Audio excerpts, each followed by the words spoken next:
নমস্কার। মালদার মোথাবাড়িতে দুটি সম্প্রদায়ের মধ্যে যে ঘটনাটি ঘটেছে এবং এই ঘটনাকে কেন্দ্র করে হিন্দুদের বাড়ি দোকানপাট ভাঙচুর করা হয়েছে।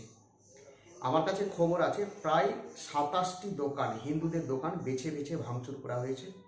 কিছু গাড়ি, রাস্তার মধ্যে কিছু হিন্দুদের গাড়ি ছিল, স্বস্তিক চিহ্ন দেখে সেই গাড়ির কাঁচ ভাঙা হয়েছে, যেটা আপনারা সোশ্যাল মিডিয়ায় দেখতে পেয়েছেন।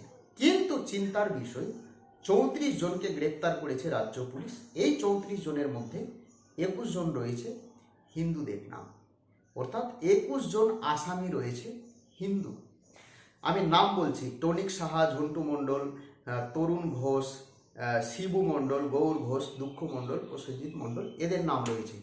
এরা হিন্দু না মুসলিম আপনারা কমেন্ট করে জানাবেন। এরা কি বাড়িঘর ভাঙচুর করেছে? এরা কি এই দাঙ্গায় যুক্ত ছিল? এরা কি উস্কানিমূলক বক্তব্য দিয়েছে? আপনাদের কি মনে হচ্ছে? তদন্ত ঠিকঠাক চলছে তো? মোথাবাড়িতে যে ঘটনাটি ঘটেছে, হতে পারে কালকে আপনার বাড়িতে ঘটবে। প্রত্যেকে ভালো থাকবেন। কিছু বলার থাকলে কমেন্ট করে জানাবেন।